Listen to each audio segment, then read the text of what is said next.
Because there was a specific flight that were coming in.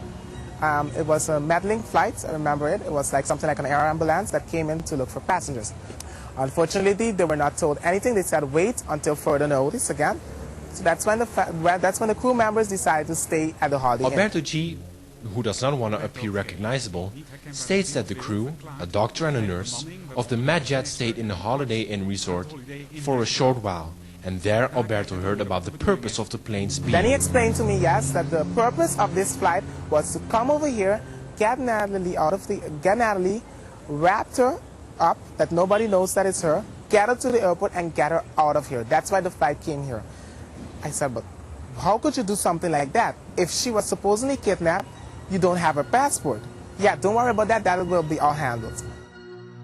2 days after Natalee disappeared, something very odd happened, according to Angela. The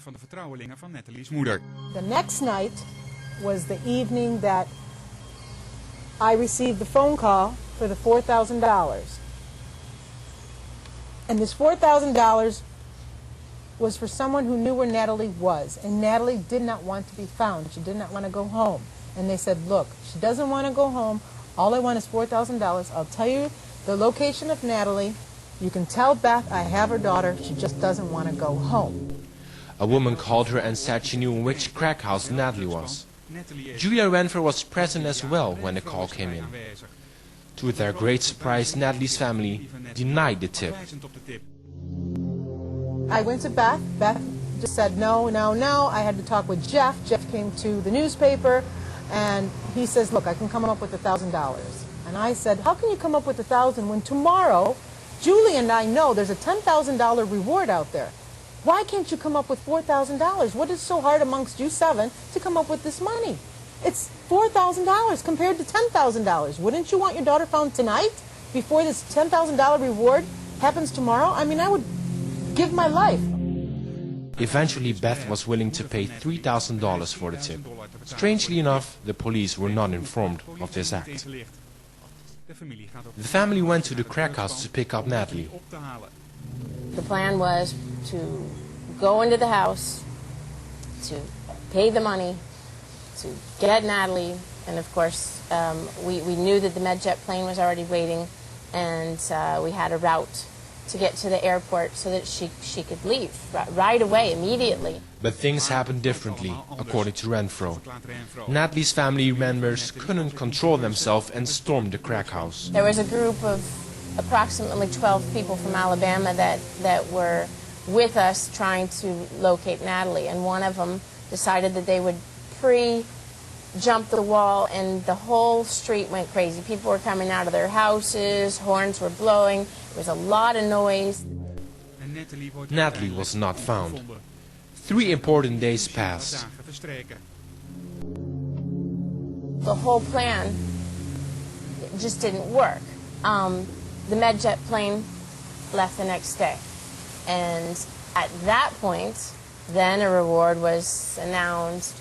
Then all the television crews and all the interviews and all the manipulations on television. And from that moment, the urban police started their very hard task. At first, Gerald Dompik was very self-confident. I still think that a crime like this cannot go unsolved on Aruban soil. But what really happened behind closed doors, he tells us only now, years later. People have to know how things happened, and that is why I say that the investigators were threatened literally. En daarom zeg ik ook, het onderzoek, de onderzoekers, die werden letterlijk bedreigd. Dompik was in charge of the investigation for many months. He prefers to talk without showing his face. Dompik states that he wanted to interrogate Natalee's family.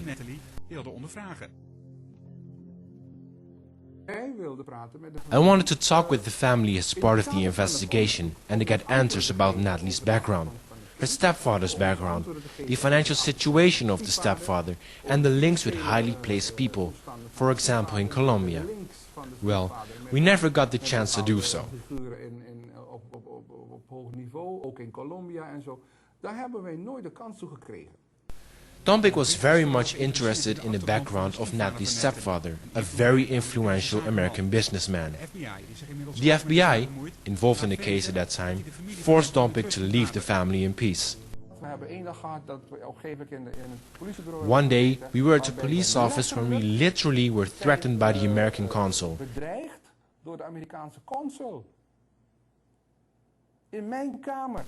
In my room, literally threatened by the American consul and the chief of FBI in the Caribbean.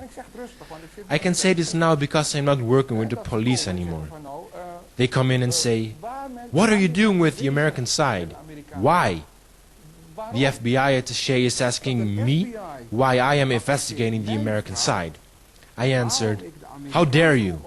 First thing you do in an American investigation of this kind is to look in the family. We were obstructed, denied, threatened when we wanted to look into the American side."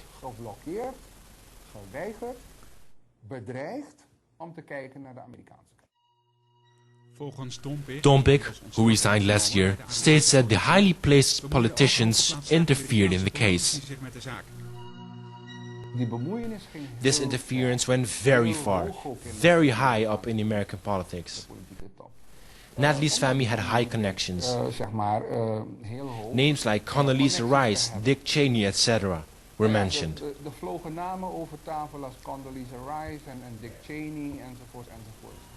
En dus blijven de achtergronden van het So, van natalee Holloway. The background of the family stayed out of reach, and according to Dompik, this obstructed the investigation in a serious way.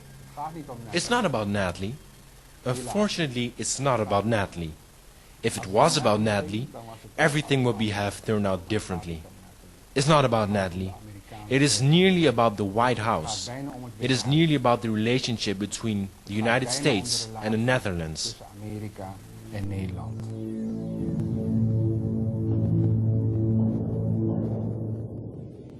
Het camerawerk in deze reportage was van Dolf van Stapelen. We hebben justitie op Aruba om commentaar gevraagd. The Justice Department in Aruba did not want to give us any reaction.